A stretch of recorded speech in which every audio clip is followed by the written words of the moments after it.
Hey there, welcome back. My name is Daniel, and this is Metal Sharpens Metal, the place where we analyze heavy music with a Christian worldview. You don't have to say it like that. I said it normal. Don't know why I said it like that. Today, we are going to watch the music video for Live Somehow by a guy named Andy Sizek. He is a solo artist, but he's also been a part of a lot of other projects. He does his own thing. He does everything. I've only heard this song once so far, and I only remember bits and pieces and stuff. But I do remember that banger status was soundly achieved by this song. So I'm excited to go through it again. Hope you guys enjoy it. Let's go check it out.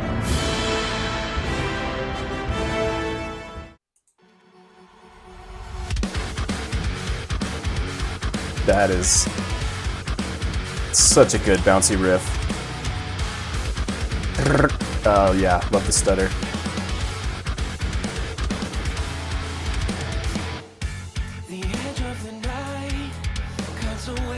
This is a great opening for a metal song. This is so good.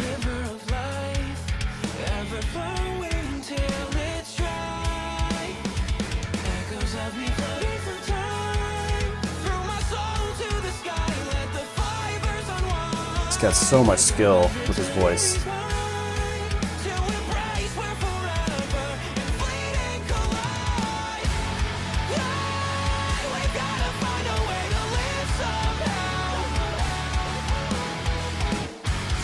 That is...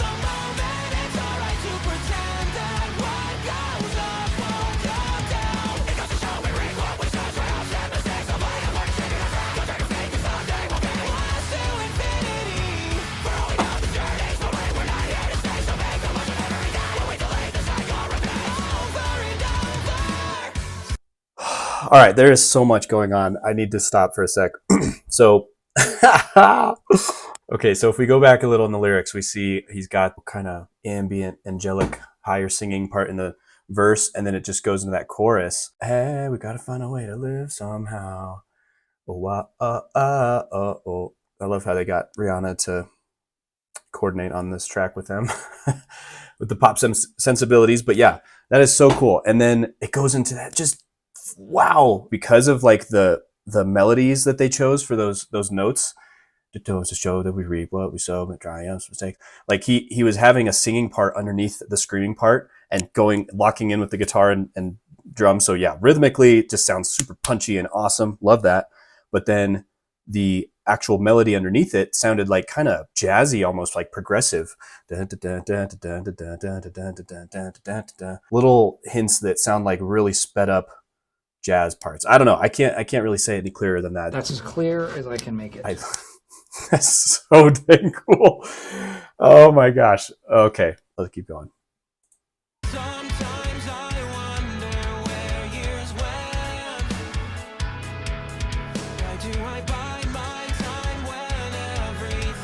So solid verse.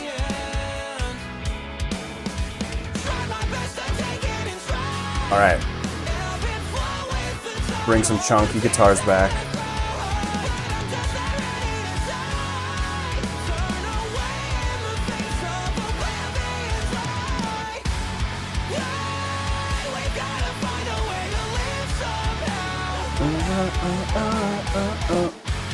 So awesome.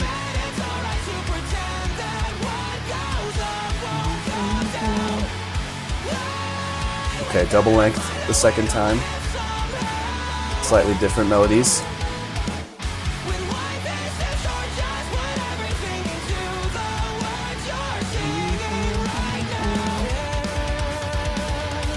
Very cool bridge. Kind of this might be a key change. But he's been hanging on this one note. Brings it up. Oh man.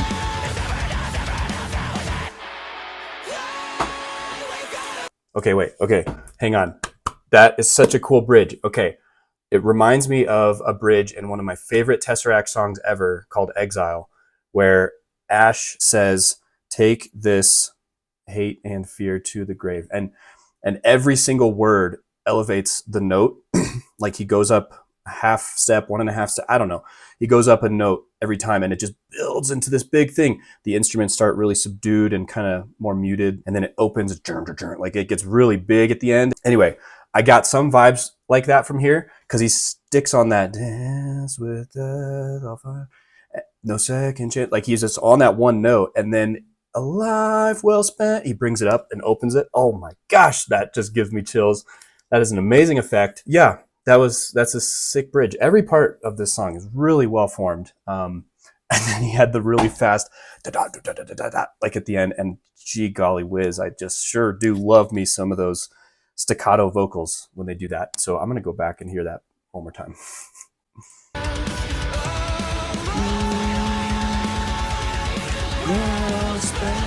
Right here.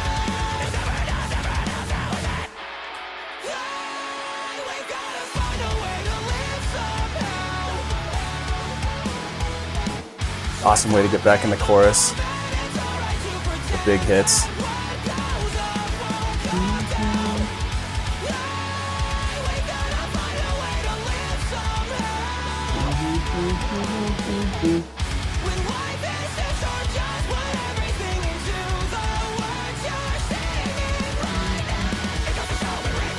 Can really hit those high notes.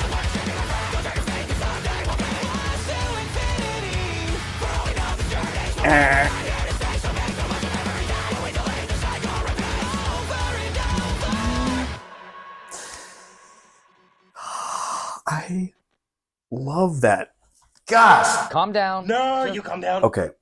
Yeah, I love it. That's such a good song. Andy is a great musician. I think this song showcases a lot of his talents, but not everything. Like he can still do some really big growls that he didn't put in this song. He also apparently wrote those guitars. That's awesome, man. Any vocalist that can play almost any other instrument, I'm going to be very impressed, because you're going to have sensibilities in songwriting that other vocalists won't have. Like you just have more familiarity with kind of how some of that's going to be put together. So, and yeah, the guy spits a decent bar or two, as the kids say these days. He some of this writing is actually very poetic. It's going to be really interesting to go through. Also, needless to say, he is the Andrew Garfield of the Spider-Verse. So there is a special place in certain people's hearts, certain Tobey Maguire hating people's hearts, but I will accept it because he makes intricate webs of lyrics and rhyme in which he catches unsuspecting listeners. It's funny because I've heard him write certain songs that were more like joke, goofy meme songs with his friends. Sometimes like for a fundraiser or something like that, he would just kind of see how fast he could slap together a song with actually the guy who played drums on this song as well. So I do want to shout out real quick Mike Mallion, who did drums on this track. He's a really good musician too, but because Andy was the one writing the guitar and the vocal lines and the lyrics, I figured that a song like this would be one of the best ways to understand Andy's worldview. Yeah, it's going to be a good one to engage with, also because it's a very popular view today. Well, what is the view? Well, when I looked through the lyrics, I immediately got senses of YOLOism, and I don't know if that's a religion yet, but it probably should be. But kind of like hedonistic, live it up, live for the moment, because tomorrow we're all going to die and we won't remember anything, right? Kind of ventures into nihilism almost, but not fully there, because you're still finding joy and happiness in the distractions and amusements of this life. Like I said, very popular viewpoint today. You probably know plenty of people who think like this. So let's look at a few lines. So there's a lot to go through, at least word-wise, and we're just going to jump right in. So the edge of the night cuts away at my mind. Okay, that makes me think like you're about to go to sleep and you're starting to have these internal thoughts, much like the In Flames video for Take This Life. He talks about when you actually start to go to sleep, you start to be confronted by a very fragile soul. So that's kind of the sense I'm getting here. A river of life, ever flowing till it's dry. Okay, so we're on a one-way track. I was going to mention that at the end too. Echoes of me floating through time. Yeah, that's interesting because that almost sounds like reincarnation, which he alludes to at the end, which doesn't seem to go with the one-way river of life concept. But yeah, I might be misunderstanding something with that, so I'll let it go here. Through my soul to the sky, let the fibers unwind, let go of eternity's bind. Okay, so the concept of eternity being like you're going to live immortally somehow, but I'm letting go of that bind. Like you only live once, YOLO. Then the chorus, we've got to find a way to live somehow. Swept up in the moment, it's all right to pretend that what goes up won't come down. Okay, now that's an interesting line because It's actually not okay to pretend that, in the sense that if you throw up something really heavy and stand right there, it's going to come back down and you're going to be hurt by it. Speaking outside of the metaphorical sense, it's not okay to go against the reality and the logic and the real life that God has put us in. Because if we pretend like none of this is real, none of it matters, and if we walk off like the top of a building, then we're going to quickly be confronted by reality and it's not going to be good.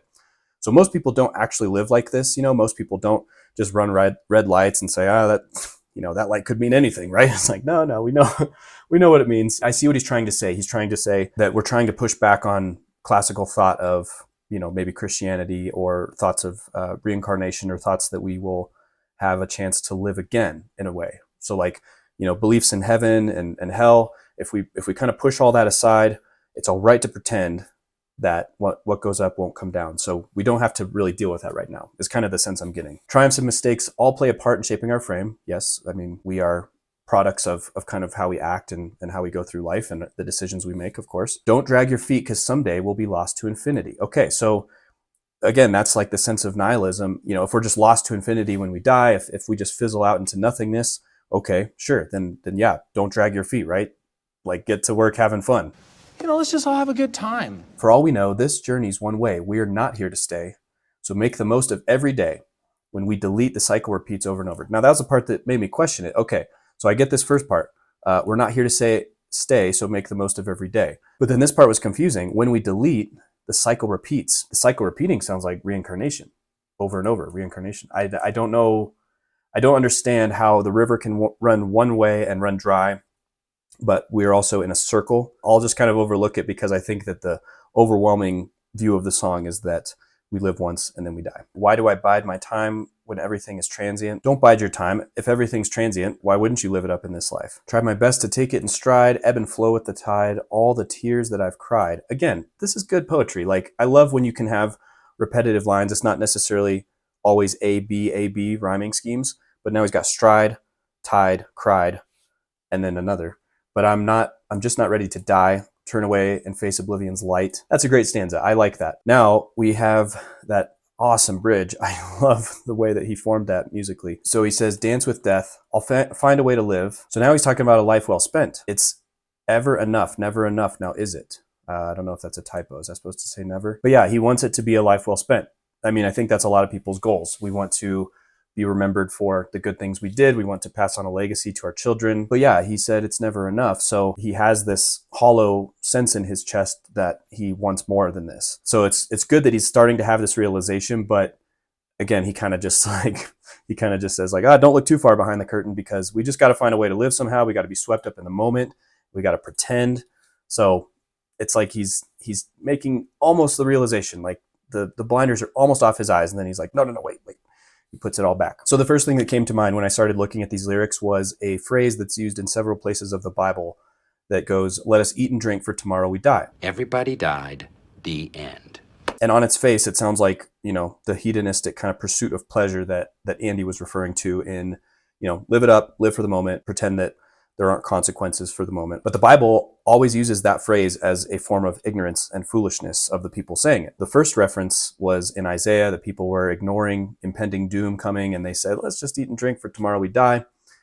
Isaiah was saying, that's dumb. Don't do that. Hey,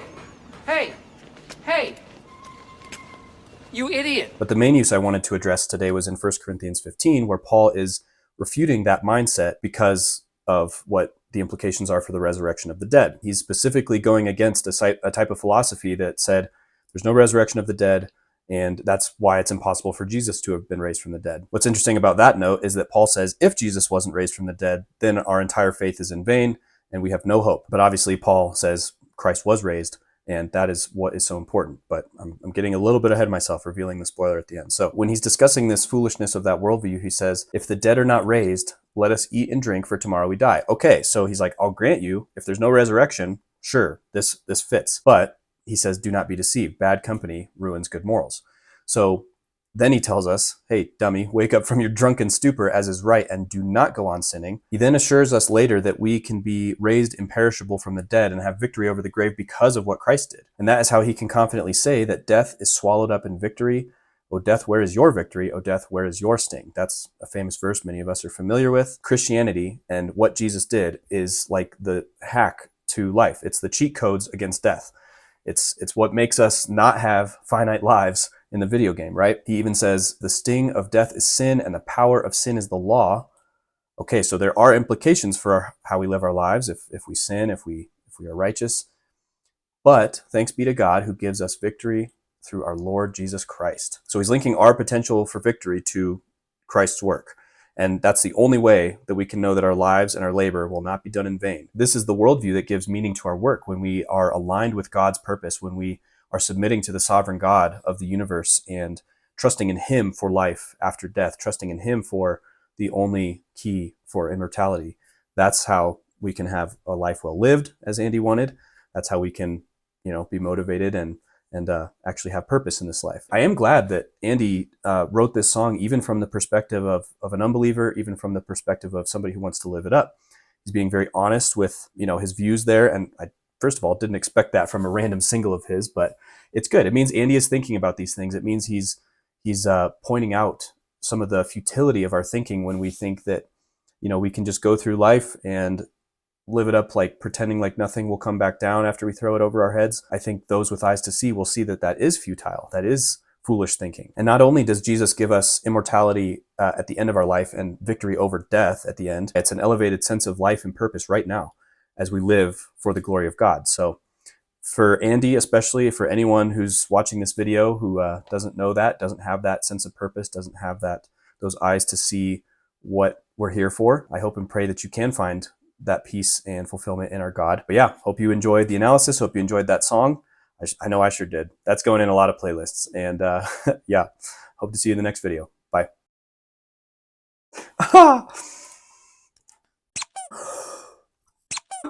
Excuse me.